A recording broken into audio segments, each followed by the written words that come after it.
¿Qué tal? Muy buenos días. Muchas gracias por la presentación.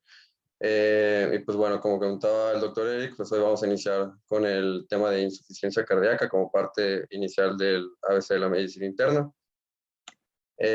Como agenda, pues vamos a hablar generalidades de falla cardíaca, definición, epidemiología, etiología, fisiopatología, clasificaciones, clínica y estudios diagnósticos.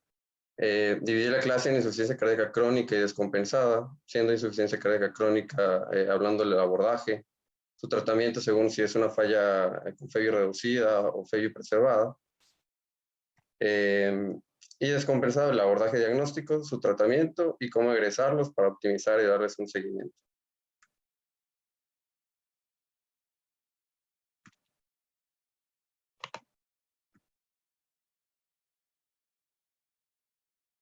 Bueno, pasando a la definición, el doctor Bramwell en su libro lo define como una incapacidad del corazón de bombear sangre en sentido anterógrado con la suficiente velocidad como para cubrir las necesidades metabólicas de los tejidos periféricos o la capacidad para hacerlo solo con presiones de llenado cardíaco anormalmente altas.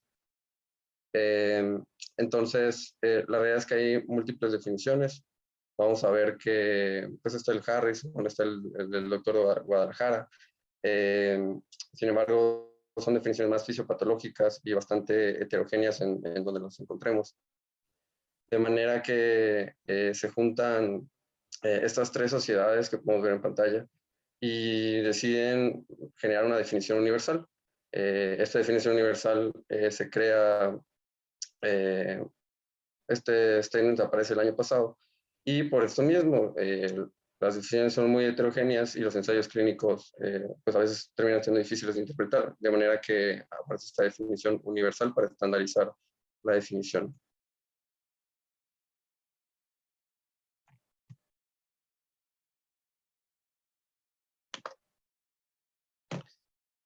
Bueno, entonces aquí les presento algunas de las definiciones. Estas son de la guía europea, de la guía americana y japonesa, que prácticamente son muy similares. Nos hablan de que hay signos y síntomas, alteraciones estructurales y funcionales del corazón y alteraciones de llenado o de eyección de sangre.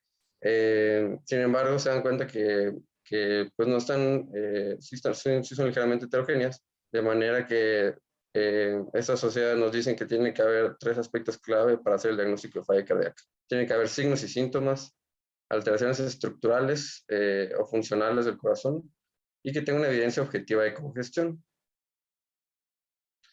De manera que nos ponen este algoritmo en donde un paciente tiene que tener signos y síntomas de falla cardíaca, alteraciones estructurales o funcionales, que esas alteraciones pueden ser desde una FEBI reducida, hipertrofia de cavidades, disfunción valvular, ya sea estenosis o ingurgitación, y que esto se acompañe de elevación de péptidos natriuréticos o una evidencia objetiva de congestión, que esto lo podemos ver desde una radiografía de tórax, desde un ecocardiograma o incluso desde un cateterismo, ¿no? Entonces, con esto ya es una definición más operacional que nos permite hacer el diagnóstico de falla cardíaca. Algunas definiciones, la insuficiencia cardíaca crónica la podemos definir como el inicio de síntomas de manera gradual o que el paciente ya tuviera un diagnóstico previo de falla cardíaca.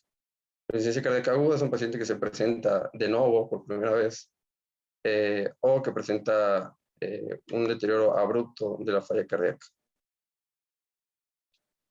Entre definir si es agudo o descompensada, parece que el término más correcto parece ser descompensada, ya que muchas veces los pacientes tienen una descompensación aguda o pacientes que crónicamente, de manera progresiva, se empiezan a descompensar. Entonces parece que es mejor llamarlo descompensada más que falla cardíaca aguda, aunque pues la realidad es que es pura terminología. Incluso las guías nuevas, americanas y europeas, lo siguen llamando como falla cardíaca aguda, pero según la definición universal parecería que descompensada es lo más correcto. Hablando un poco de epidemiología, pues la prevalencia es de 1 al 2% de la población mundial y en realidad podría ser está el doble, ya que aquí solo nos habla de los pacientes ya diagnosticados. La prevalencia aumenta con la edad. Podemos ver cómo en menores de 55 años el porcentaje es de 1% y en mayores de 70 años este porcentaje se incrementa hasta el 10%. Y probablemente este porcentaje se incremente al doble en unos 10 o 20 años. Podemos ver que el porcentaje pues es de manera general es más frecuente en mujeres Y vemos que también se puede clasificar en fenotipos, en FEBI reducida, levemente reducida y preservada, y vemos como la mayoría, el 60%, son pacientes con falla cardíaca con FEBI reducida. El resto se queda en los demás fenotipos, y vemos como la preservada es el menor porcentaje. Sin embargo, probablemente se esté subdiagnosticado, ¿no? Este fenotipo de FEBI preservada es la que menos buscamos, y probablemente este porcentaje sea mayor. La mortalidad al año a los 5 años es del 20 al 53% respectivamente, aunque probablemente esta mortalidad pueda estar actualmente pues, disminuida, ya que estos son reportes del 2010, actualmente con las terapias que contamos, probablemente esta mortalidad pueda ser menor. La mejora del pronóstico se limita únicamente en pacientes con insuficiencia con FEBI reducida, ya que el arsenal de terapéutico que tenemos pues, prácticamente está enfocado en esta terapia. Sin embargo, como vamos a ver más adelante, pues ya contamos con algunos manejos para FEBI preservada. Etiología, pues la realidad es que hay múltiples etiologías, cualquier patología cardíaca nos puede llevar a insuficiencia cardíaca. Sin embargo, lo que quiero que se lleven, pues es que lo más frecuente pues viene siendo cardiopatía isquémica como primer lugar, y seguido a esto hipertensión arterial y enfermedad valvular. Entonces, hay múltiples etiologías, sin embargo, llévense que esto viene siendo lo más frecuente.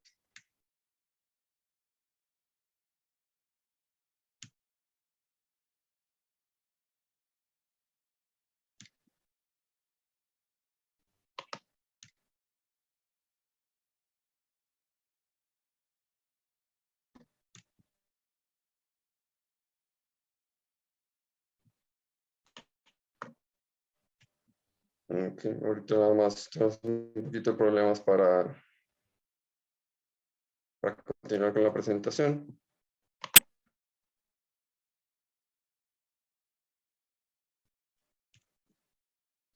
En un momento continuamos.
Bueno, perdón la demora, hubo aquí unos problemas técnicos. Y como comentábamos, etiologías, pues quédense con cardiopatía isquémica y hipertensión y enfermedad valvular.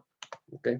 Entonces, pasando a la fisiopatología, pues vemos que cualquier factor precipitante nos va a llevar a una disminución del gasto cardíaco. Y esto va a llevar a una activación compensatoria de sistemas neurohormonales, como es el sistema nervioso simpático, que nos va a incrementar la frecuencia cardíaca y la contractilidad miocárdica, y también una activación del sistema renina, angiotensina, aldosterona, que esto va a llevar a retención de líquido, de agua y sodio, y vasoconstricción para favorecer el incremento del volumen plasmático, y todo esto llevando a un incremento del gasto cardíaco de manera inicial. Importante estos puntos, ya que aquí van a estar los targets terapéuticos, ¿no? Beta bloqueadores a nivel sistema simpático, inhibidores de la enzima convertida en angiotensina y de los receptores de angiotensina a nivel, de este nivel, y también antagonistas de aldosterona. De manera inicial, pues esto va a favorecer el incremento del gasto cardíaco. Sin embargo, eh, eh, todo esto nos va a llevar a un remodelamiento cardíaco, ¿no? Esta activación crónica del sistema neuronal nos lleva a hipertrofia cardíaca, fibrosis, apoptosis, dilatación del ventrículo y cambios a una morfología esférica, que todo esto nos lleva al remodelamiento cardíaco, que genera disfunción tanto sistólica y diastólica del corazón, y que nos lleva a la falla cardíaca.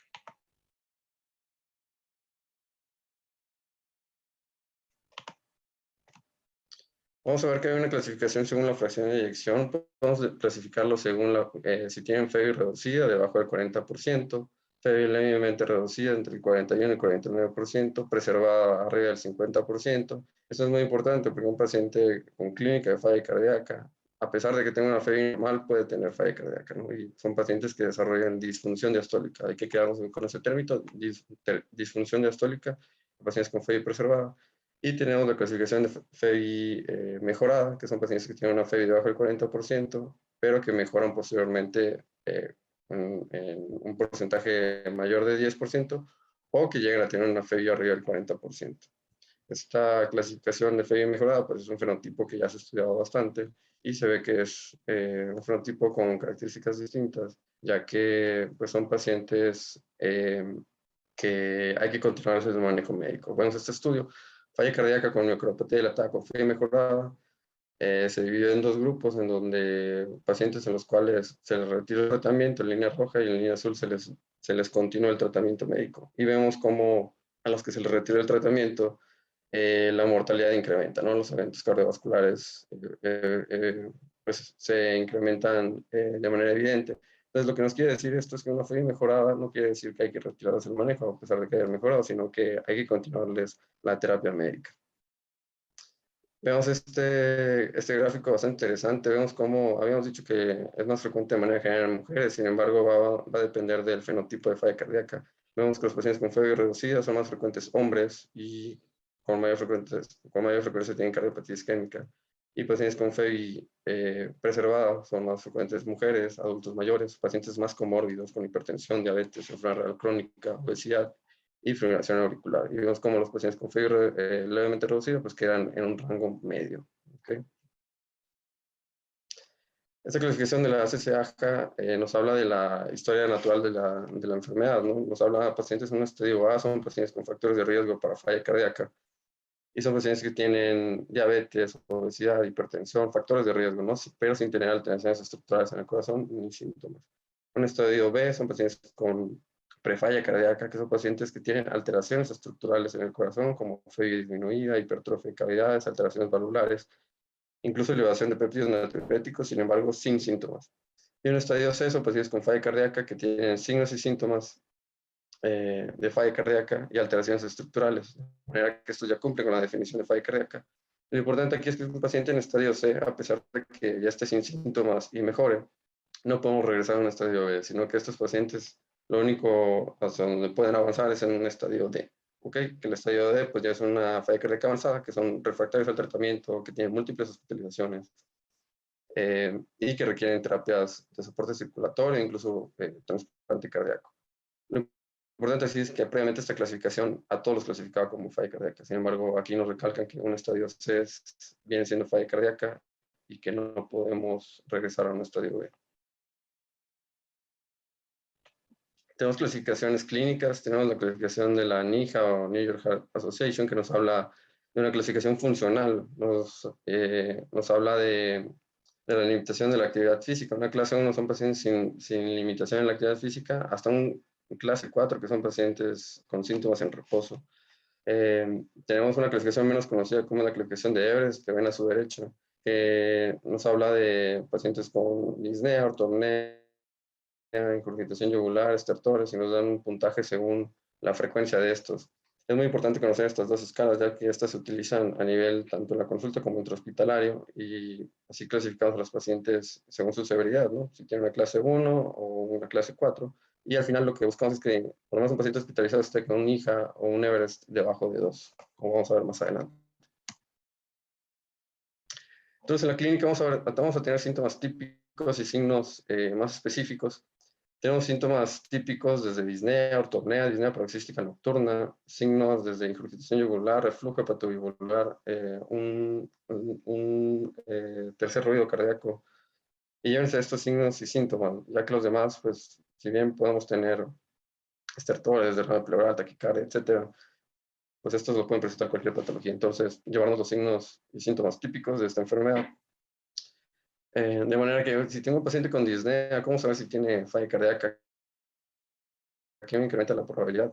Pues de entrada, tener falla cardíaca, antecedente de falla cardíaca, y antecedente de enfermedad coronaria, nos incrementa la probabilidad de tener falla cardíaca.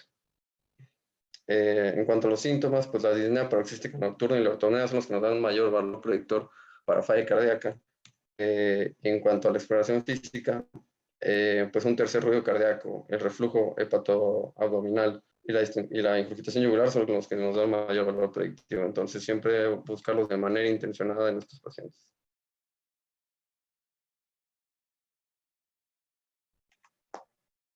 Cuanto a estudios diagnósticos, ¿qué solicitarles? Nos recomiendan solicitar un BNP o proBNP, un electrocardiograma, un ecotrastorácico, una radiografía de tórax y estudios de laboratorio desde electrolitos, perfil tiroideo, hemoglobina glucosilada, lípidos y un perfil de hierro que más adelante vamos a mencionar un poco sobre esto.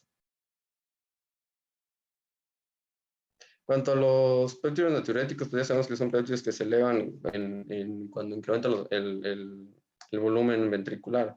Estos péptidos favorecen la natriuresis y tienen un alto valor predictivo negativo para descartar falla cardíaca. Si bien también se elevan por falla cardíaca y nos ayudan en el diagnóstico, estos péptidos se pueden elevar por muchas causas, desde cualquier causa cardíaca, pero también causas no cardíacas, de manera que siempre utilizarse un contexto clínico adecuado. Hay distintos puntos de corte, desde el contexto ambulatorio hasta hospitalizados o descompensados. Sin embargo, siempre utilizarlos en el contexto clínico correcto, ¿no? Pero un péptido negativo, pues prácticamente sí nos permite descartar falla cardíaca. En la radiografía de tórax podemos ver que hay distintos estadios, de más leve a más severo.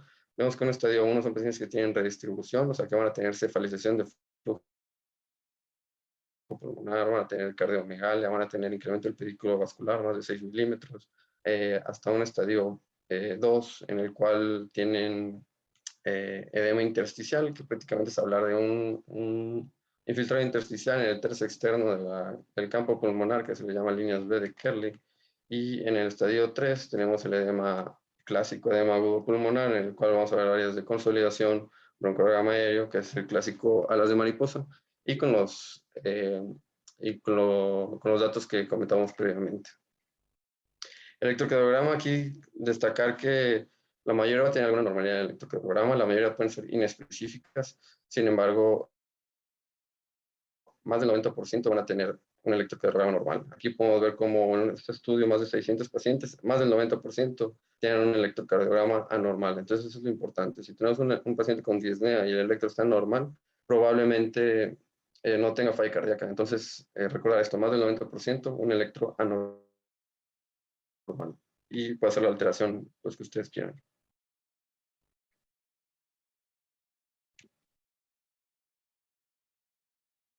Ecocardiograma, pues igual vamos a encontrar alguna alteración ecocardiográfica, desde una FEBI reducida, hipertrofia de cavidades, estenosis o regurgitación valvular, disfunción diastólica, esto es importante. Un paciente con FEBI normal y tiene disfunción diastólica nos habla de falla cardíaca, pero con FEBI preservada. Y también la presencia histórica de arteria pulmonar superior, esto es muy general, pero bueno, son de las alteraciones más frecuentes que podemos encontrar. De manera que el diagnóstico ya comentamos, son pacientes que van a tener signos y síntomas de falla cardíaca, que van a tener una alteración estructural funcional, las que comentamos por ecocardiograma, falla reducida, hipertrofia de cavidades, alteraciones valvulares, y que van a tener elevación de péptidos natriuréticos y que pueden tener evidencia objetiva de congestión. Esto por imagen, ya lo vimos en las placas, alteraciones ecocardiográficas o incluso por hemodinamia. Entonces, esta es la definición operacional y que nos permite hacer el diagnóstico. En cuanto al abordaje, entonces, pues vamos a tener un paciente que va a tener signos y síntomas de falla cardíaca, un electro normal en más del 90% de los casos, y les pedimos un péptido natriurético. Si el péptido natriurético está normal, pues tiene un alto valor predictivo negativo para descartar falla cardíaca. Sin embargo, si sale positivo, hay que confirmarlo con un ecocardiograma y vamos a encontrar anormalidades que ya comentamos y nos permite confirmar el diagnóstico. Y vamos a clasificarlo si está reducida, levemente reducida o preservada, y de ahí determinamos cuál es la etiología y posteriormente iniciar un tratamiento. Vemos que etiología, pues la más frecuente es cardiopatía isquémica. Entonces, hablando un poco del tratamiento de la falla cardíaca reducida, aquí les presento este algoritmo del 2016. Vemos cómo previamente el tratamiento era escalonado. Vemos cómo inicialmente era beta-bloqueadores y un inhibidor de la enzima convertidora de angiotensina, los YECA. y que posiblemente si no respondían se le agrega un antagonista de los receptores de mineralocorticoides como la espironolactona. Y si no respondían, se agregaba un ARNI, que son los inhibidores de neprilicina y los receptores de angiotensina, ¿no? Era una terapia más escalonada. Sin embargo, pues en los últimos años, a partir del 2014 para acá, pues surgen varios ensayos clínicos que vienen a cambiar el manejo de falla cardíaca. Entonces nos presentan estos 4 medicamentos que vienen a cambiar el manejo de falla cardíaca, que les llaman los 4 fantásticos. Estos 4 medicamentos son los que logran disminuir mortalidad por todas las causas, muerte cardiovascular y hospitalizaciones por falla cardíaca, ¿no? Que terminan siendo pues la terapia estándar y base de los tratamientos de los pacientes con falla cardíaca. De manera que tenemos los beta bloqueadores, que estos ya se sabían, pues se ha visto que tienen un impacto en cuanto a mortalidad.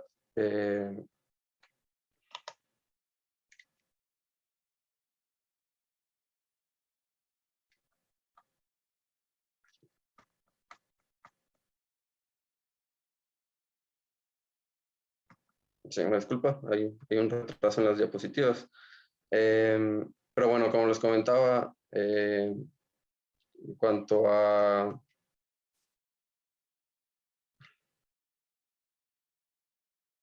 Sí, una disculpa ya con las diapositivas que están retrasadas. Bueno, les comentaba de los betabloqueadores, pues bueno, tenemos principalmente 4 que han disminuido la mortalidad. Recalcar el succinato de metoprolol, el cual hay un caltrate de metoprolol, pues no tiene impacto en la mortalidad. Los que hay que recetar pues es el succinato de metoprolol. En cuanto a otros medicamentos de 4 fantásticos, tenemos los antagonistas de los receptores mineralocorticoides, que está la espironolactona y la eplerenona. En los ARNI tenemos el sacubitril valsartán, que lo vamos a encontrar como nombre comercial como Entresto. Comentarles igual de los YECA, porque igual tienen impacto en la mortalidad, sin embargo han sido desplazados por los ARNI, como el caltopril, el enalapril y el sinopril. Y los que vienen a cambiar el manejo de falla cardíaca, que son los inhibidores de los SGLT2, que previamente era un manejo para diabetes. Sin embargo, se vio que tanto la dapagliflozina como la empagliflozina, independientemente de los pacientes si tuvieran diabetes o no, tenían un impacto en cuanto a mortalidad cardiovascular e incluso también desenlaces renales. Entonces, esos 4 medicamentos vienen a cambiar la terapia. Sin embargo, estos son la terapia base. Hay que individualizarlos según las características de nuestro paciente.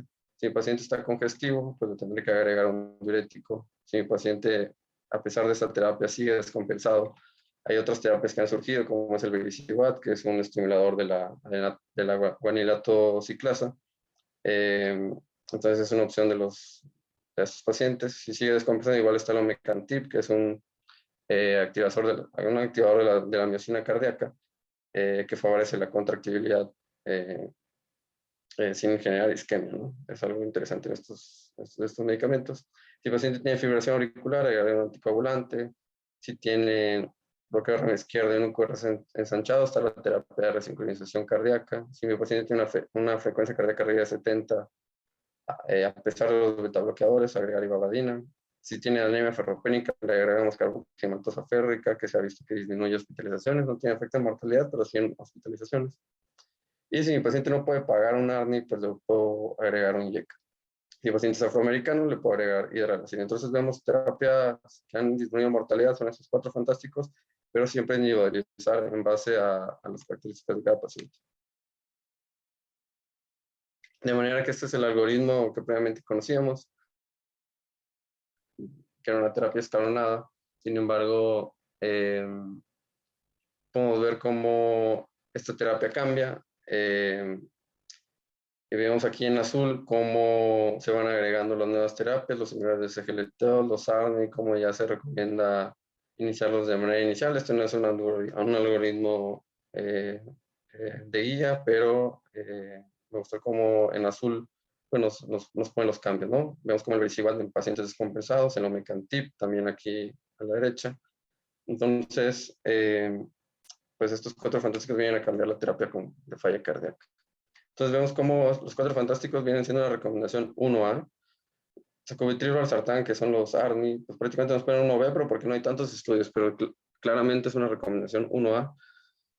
Y nos ponen como 1B pues, al estimulador de los receptores de la guanina ciclasa, como es el vericiguat, en pacientes con hospitalizaciones recurrentes.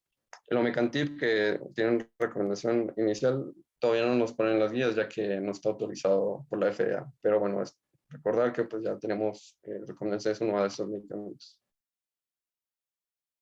Bueno, entonces la guía americana del 2022 nos pone este algoritmo, nos pone que para los pacientes ya utilizar los cuatro fantásticos de base inicial, diuréticos si necesitan, y si mi paciente mejora la FEBI, pues es un paciente que ya sabemos que tiene una FEBI mejorada y que tenemos que continuarle la terapia médica. Ahora, si mi paciente a pesar de esta terapia sigue con una FEBI reducida, es un paciente en el cual pues tenemos que agregar las terapias adicionales. Por ejemplo, si mi paciente es afroamericano, le puedo agregar nitratos y hidralazina. Hay que considerar otras terapias adicionales, como es si mi paciente tiene una frecuencia RAID de 70 a pesar de los beta-bloqueadores, le puedo agregar ivabradina. Si mi paciente tiene hospitalizaciones recurrentes, a pesar de la terapia, le puedo agregar vericiguat, como habíamos comentado. Y si a pesar de todas estas terapias sigue con FEBI reducida, le puedo agregar un desfibrilador cardíaco implantable para evitar arritmias ventriculares. O si tiene un bloqueo de rama izquierda y un correo ensanchado, una terapia de resincronización cardíaca, ¿no? Porque recordar, un bloqueo de rama izquierda nos genera asincronía ventricular y de manera que con el resincronizador, pues los ventrículos se contraen al mismo tiempo y mejora el gasto cardíaco.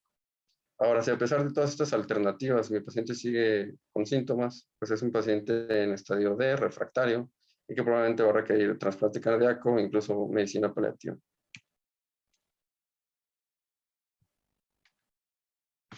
De manera que aquí les presento los cuatro fantásticos, incluyendo los YECA, que son los medicamentos que han logrado disminuir mortalidad. Y aquí les pongo las dosis, no para que se los aprendan, sino para que vean que hay una dosis inicial y que hay que llegar a una dosis objetivo. Esta dosis objetivo es la que ha logrado tener un impacto en mortalidad. Entonces, ya que iniciamos un medicamento, hay que titularlo hasta una dosis objetiva. Eso se titula cada 2 semanas. Y la meta es llegar a estas dosis, ¿no? Entonces, siempre que le iniciamos una dosis inicial, pues hay que estárselas titulando. Ahora pasamos al tratamiento de insuficiencia cardíaca FEBI preservada. Aquí resulta bastante interesante cómo en el 2016 ven las recomendaciones que nos ponen. Prácticamente solo nos dicen que tratar las comorbilidades y diuréticos sería necesario. Todas las terapias que conocíamos en FEBI reducida, pues prácticamente no habían logrado algún impacto en desenlaces. Por lo tanto, la llamaban la mayor necesidad insatisfecha de la medicina cardiovascular. Sin embargo, pues ya empiezan a salir estudios desde el año pasado y vemos cómo la empolifosina empieza a lograr disminuir las hospitalizaciones por falla cardíaca. No tiene impacto en cuanto a mortalidad, pero sí disminuye el riesgo de hospitalizaciones, algo que no se había logrado con ningún medicamento. Entonces, en la empolifosina, que es un inhibidor de SGLT2, se convirtió en la primera y única terapia en pacientes con falla cardíaca con FEBI preservada. Tenemos otro estudio, como es el de LIVER, en el cual también es un estudio similar, en el cual evaluó la palifosina, otro inhibidor de SGLT2, y ya se vio que este medicamento igual logró disminuir el riesgo de hospitalizaciones por falla cardíaca, de manera que ya tenemos 2 inhibidores de SGLT2 para tratar la falla cardíaca con FEBI preservada, de manera que las guías de este año de falla cardíaca ya nos hacen recomendaciones en pacientes con FEBI preservada. Nos dicen utilizar diuréticos en caso necesario y ya nos dan una mayor recomendación a los pacientes que utilizamos empolifosina o dapalifosina, ¿no? Nos ponen en asterisco los ARNIs y los antagonistas de los receptores de mineralocorticoides, debido a que parecería ser que los pacientes con una FEBI cercana a la reducida se pueden beneficiar de 50 para abajo. Grupos muy específicos, en el ARNI se puede utilizar específicamente en mujeres con FEBI debajo del 50%, se ha visto que mejora los desenlaces. Y los antagonistas mineralocorticoides en pacientes con hospitalizaciones recurrentes son opciones para los pacientes con FEBI preservada, pero lo que nos da una mayor recomendación son los inhibidores de SGLT2 que vienen a cambiar la terapia de falla cardíaca. Pasamos al abordaje de insuficiencia cardíaca descompensada. Pues bueno, hablar de insuficiencia cardíaca descompensada es hablar de congestión. La congestión es lo que nos incrementa la mortalidad de nuestros pacientes. Y vamos a ver que existe una congestión intravascular y tisular. La congestión intravascular nos habla de pacientes con ingurgitación yugular, ortopnea, tercer ruido cardíaco, incremento de BNP,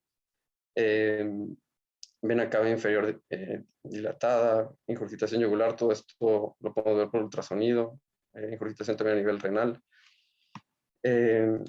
Y pues todo esto lo podemos ver en el ultrasonido, aquí nos va a salir el ultrasonido pulmonar, donde vamos a ver líneas B, que nos habla de congestión, ingurgitación yugular en el ultrasonido, vena cava dilatada, que lo vamos a ver en el ultrasonido cardíaco, y también un Doppler renal podemos ver la congestión. También hay una congestión tisular, que son pacientes que tienen edema de miembros, estertores, elevan a 125 incluso, radiografía de tórax con infiltrados de congestión, un ultrasonido pulmonar, como comentábamos, con líneas B. Entonces, esta congestión normalmente coexiste en los pacientes. Sin embargo, muchas veces cuando iniciamos diuréticos, lo primero que resuelve es la congestión intravascular. Son pacientes que ya no están ingurgitados, sin embargo, persisten con un poco de estertores, incluso todavía requieren un poco de oxígeno, la placa todavía se ve congestiva. Entonces, esta es la congestión que hay que atacar y que tardamos más en lograr descongestionar al paciente, ¿no? Recordar cada hospitalización empeora los desenlaces cardiovasculares y renales. Entonces, es muy importante al dar de alta al paciente descongestionarlo, ya que si lo damos de alta todavía congestivo, pues nos incrementa el riesgo de hospitalización y obviamente por cada hospitalización nos incrementa la mortalidad.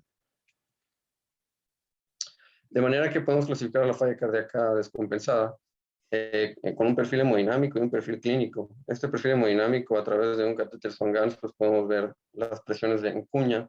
Una presión en cuña arriba de 22, incluso otras bibliografías arriba de 14 nos habla de congestión.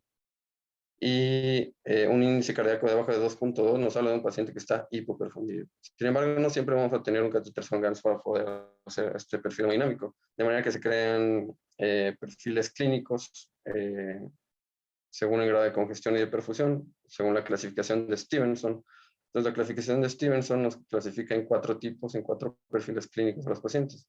De manera que un paciente perfila va a ser un paciente que no está congestivo y que está bien perfundido, ¿no? Un Stevenson B va a ser un paciente que está congestivo, con datos de línea paroxística, ingurgitación, pero que está bien perfundido. Este representa el 95% de las causas, ¿no? Es el más frecuente. Tenemos un perfil L, que es el paciente que está seco, pero está frío, que prácticamente son pacientes que no están congestivos, pero tienen hipoperfusión, tienen extremidades frías, oliguria, alteración de estado de alerta, que prácticamente son pacientes que probablemente nos pasamos con la dosis de diuréticos y que van a requerir tratamiento con líquidos. Y tenemos el último perfil, que es el perfil C, que son pacientes, que es el más grave, que son pacientes que están en choque cardiogénico, son pacientes que están congestivos y que tienen hipoperfusión, que probablemente van a requerir inotrópicos y vasopresores. Lo más importante es que el perfil B de Stevenson es el más frecuente, que es el paciente congestivo y bien perfundido, y que son, pues es la que nos vamos a enfocar en esta clase. Entonces nos pasamos al tratamiento de falla cardíaca descompensada, de manera que tengo un paciente con falla cardíaca descompensada, tengo que evaluar si está en choque cardiogénico o falla respiratoria. Si está en choque cardiogénico, pues valorar el uso de inotrópicos, vasopresores, incluso soporte circulatorio mecánico, como un balón de contrapulso. Y si está en falla respiratoria, pues un CPAP o incluso ventilación mecánica en caso necesario. Si mi paciente no cumple con esto, pues hay que evaluar la etiología. Nos ponen esta nemotecnia, que es el CHAMPI. Si mi paciente cumple con alguna de las características etiológicas de CHAMPI, pues hay que iniciar el tratamiento. Si no, pues iniciamos manejo pues, clásico de falla cardíaca. De manera que ya comentamos, el más frecuente es el congestivo y bien perfundido. Entonces, estos manejos, la terapia angular son los diuréticos, sin duda alguna.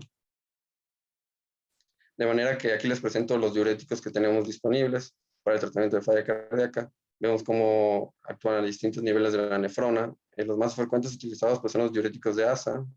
Sin embargo, también tenemos quienes actúan a nivel del túbulo proximal, como es la acetazolamida, el inhibidor de CGLT2.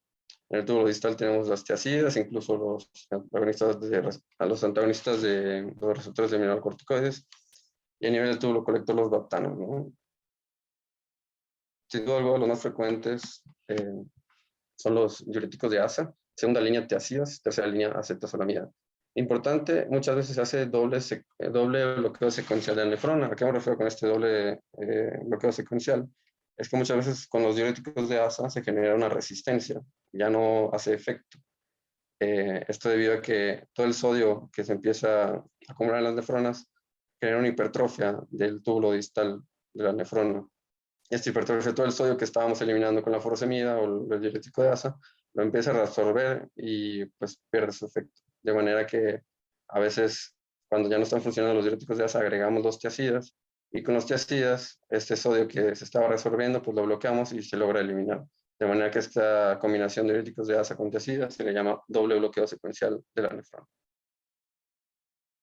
De manera que brevemente los diuréticos de ASA pues tenemos furosemida, bumetanida y la torsemida.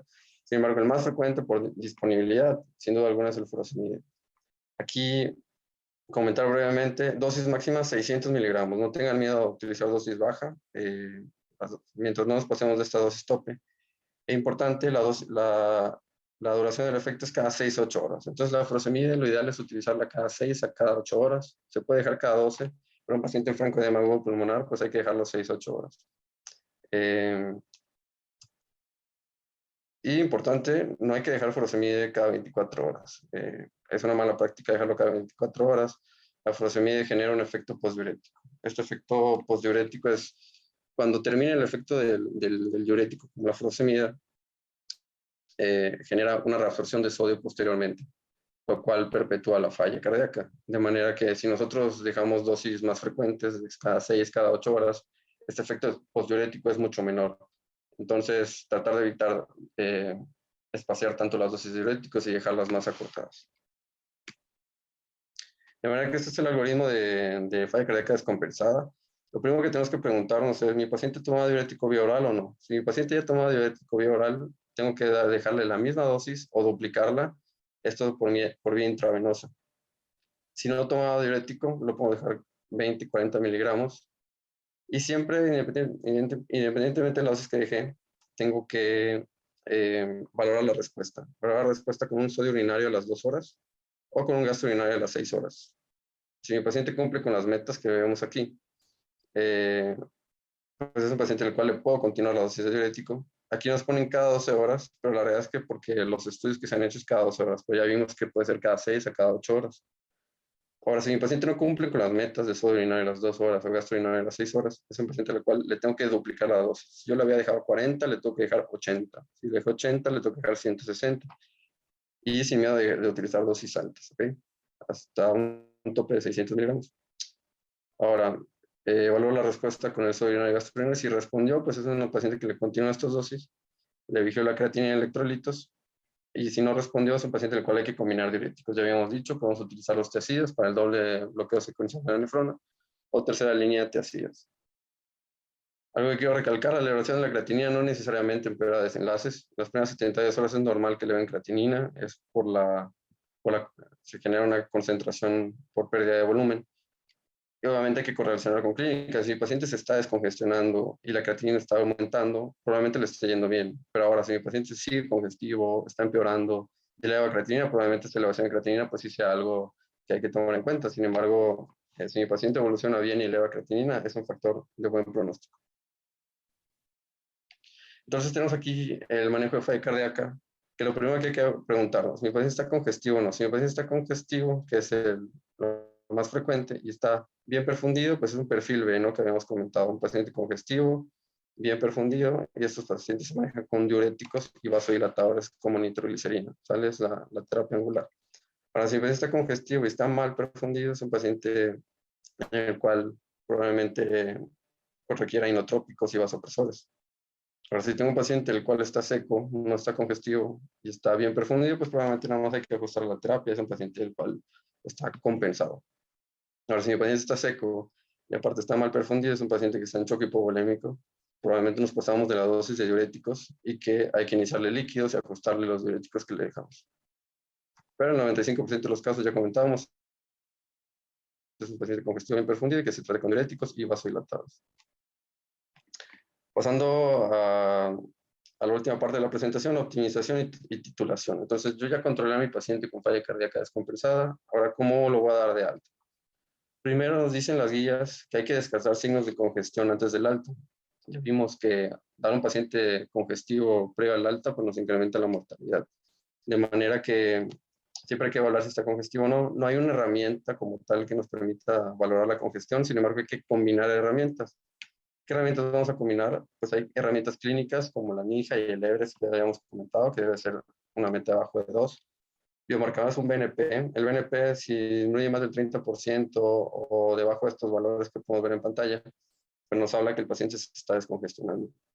Por imagen, valorar la vena cava inferior por ultrasonidos y si ya está debajo de 2.1 centímetros o que colapsa más del 50% o que en el ultrasonido pulmonar ya no vemos líneas B, es un paciente que ya está descongestionado. Entonces, esto hay que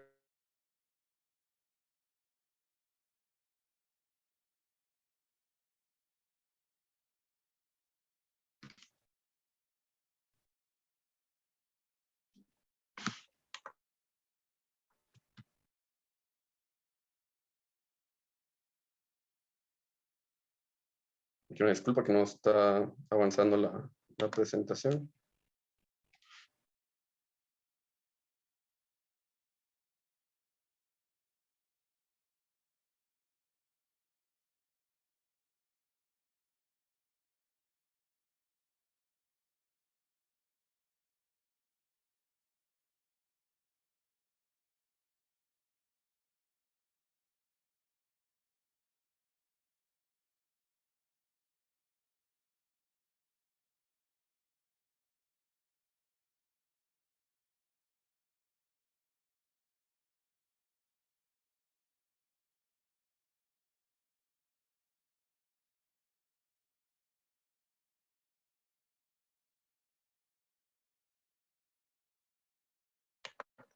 Quiero una disculpa por los problemas en la conexión. Pues bueno, aquí continuando, el egreso ya controlamos a mi paciente con fe cardíaca descompensada. Estamos comentando que hay que descartar la congestión previa al alta. ¿Okay?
Bueno, es lo que comentábamos.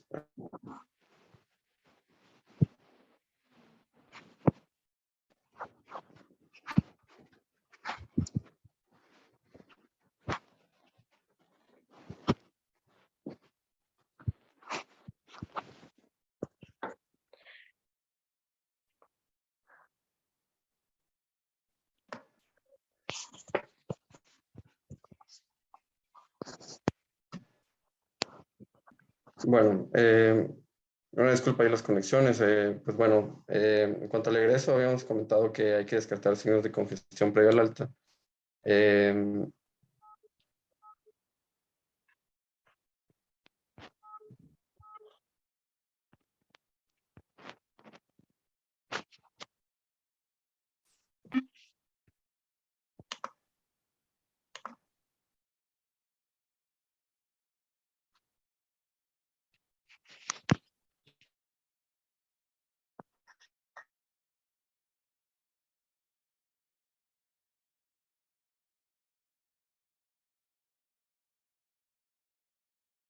Bueno, podemos darle atrás a la presentación, por favor.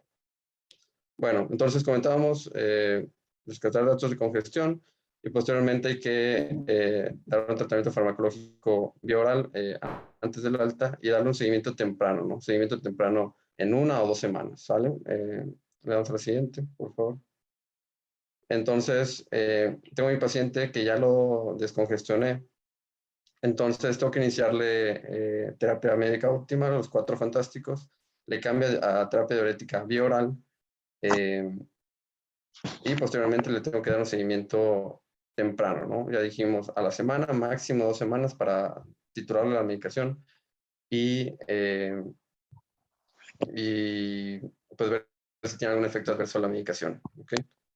Siguiente, por favor. De manera que cuando vamos a iniciar la terapia médica, pues prácticamente es un paciente que ya está estable, un paciente que ya no requiere oxígeno, que no está hipotenso, y hay que individualizarlo, ¿no? Los spironolactona, por ejemplo, que no tenga creatinina arriba de 2.5, que no tenga hipercalemia, las unidades SGLT2, pues hasta tasas de filtrado arriba de 20 es aceptable. Entonces, si mi paciente ya está estable, las puedo reiniciar. Siguiente. Entonces, ¿y cómo lo vamos a reiniciar? Pues la realidad es que hay muchas maneras de reiniciarlos. Hay quienes nos dicen que sea un poco escalonado. La realidad es que las recomendaciones es que iniciarlos pues de manera inicial los 4 fantásticos, siempre y cuando no haya contraindicaciones, como comentamos, en los ARNI, pues que mi paciente no esté hipotenso, que el beta-blocker no esté bradicárdico, que no esté tampoco hipotenso, los antagonistas de mineralocorticoides que no tenga lesión renal, que no tenga hipercalemia, y los inhibidores de GLT2, pues que no tenga, pues se puede utilizar prácticamente siempre y cuando no tenga una tasa de filtrado debajo de 20. Y pues bueno, por último, la carboximaltosa férrica, siempre hay que determinar que mi paciente no tenga un déficit de hierro, ¿ok? La siguiente. Siguiente. Entonces, mi paciente con falla cardíaca, antes del alta le pido un perfil de hierro. Si mi paciente tiene una ferritina debajo de 100 o una saturación de transferrina debajo de 20, es un paciente que tiene anemia ferropénica. Entonces, le vamos a calcular la dosis de carboximaltosa férrica en base a la hemoglobina y el peso del paciente. En base a eso, le inicio la carboxi y valoro a los 3 meses la respuesta. Si a los 3 meses sigue con anemia ferropénica, le doy una dosis de 500 miligramos y así cada 3 meses hasta que ya no cumpla con anemia ferropénica. Eso es importante ya que se ha visto que disminuye el riesgo de hospitalizaciones por falla cardíaca. No tiene efecto en mortalidad, pero sí en hospitalizaciones y por lo tanto mejora la calidad de vida. Siguiente. Entonces, al egreso hay que pedirle un ecocardiograma a los 3 a 6 meses después de haberle optimizado la terapia. Y posteriormente solo le vamos a repetir este ECOCAR si hay un deterioro del estado clínico. Posteriormente hay que dar seguimientos no mayores a 6 meses. Entonces, seguirlos cada 6 meses para ver cómo están los síntomas, la presión arterial, los electrolitos y la función renal. Siguiente. Entonces, ¿cuál es el checklist que hay que hacer previo a dar de alta a mi paciente? Los medicamentos, que esté con los 4 fantásticos. Mi paciente ya esté con diurético vía oral y que lo esté tolerando bien, que esté caminando, que no esté disneico. Evaluar si tiene deficiencia de hierro y pues evaluar interacción con medicamentos. Hay que darle un seguimiento temprano, la consulta a la semana, máximo 2 semanas, para evaluar la respuesta a los medicamentos y titular las dosis o ver si hay efectos adversos, referir a una clínica de falla cardíaca o de cardiología, ver laboratorios, creatinina, electrolitos, BNP para ver si está respondiendo adecuadamente y rehabilitación cardíaca. Educación, pues educación médica de los medicamentos, nutrición, actividad física, monitoreo del peso y la presión arterial y pues suspender tabaco y alcohol, ¿no? De manera que para finalizar, pues las perras de la clase, vemos que la definición de falla cardíaca son pacientes con signos y síntomas con alteraciones estructurales y funcionales y con datos de congestión objetiva. Pacientes con FEBI reducida, pues lo vamos a tratar con los 4 fantásticos ya comentados y que existen nuevas terapias como es el vericiguat, el omecamtiv y la carboximaltosa férrica. Pacientes con FEBI preservada es hablar de disfunción diastólica y que ya tenemos 2 inhibidores de CGLT2 que sirven, como es la parifosina y la empolifosina. Grupos muy específicos, antagonistas de mineralocorticoides para hospitalizaciones recurrentes y los ARNI en contexto de mujeres con FEBI bajo el 57%. Podemos ver cómo los inhibidores de CGLT2, independientemente de la fracción de edición, los podemos utilizar. Siguiente, por favor.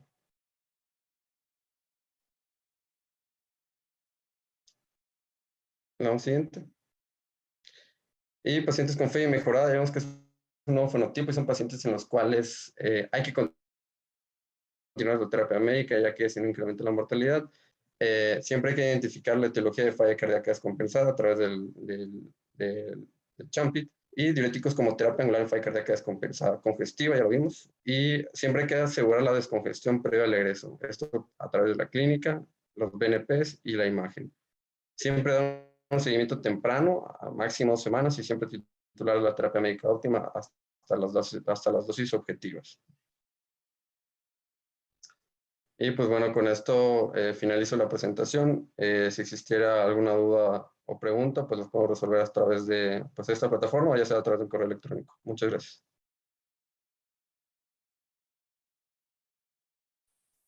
Agradecemos a José Luis por esta presentación. Ahora vamos a continuar la parte de preguntas. Pueden ir escribiéndolas en el chat si hay alguna duda. Ahorita vamos a pedir a José Luis que pueda contestar estas preguntas.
Bueno, en caso que no tengamos algunas preguntas para este tema, pues vamos a continuar con la programación. Muchas gracias, José Luis. Sabemos que pues, este tema es muy relevante para la práctica médica. Sabemos que la insuficiencia cardíaca pues, afecta directamente la calidad de vida de nuestros pacientes, ya que pues, va a limitar sus actividades de la vida diaria. Así que pues, hay que poner en práctica todo lo aprendido en esta clase. Muchas gracias, José Luis.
Bueno, continuamos con las presentaciones. Sabemos que el dolor es uno de los motivos de consulta más frecuente en urgencias y también en el área de consulta externa.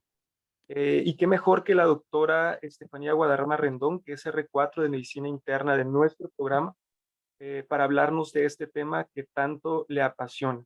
Así que vamos a continuar con la siguiente presentación, que es el ABC del manejo del dolor.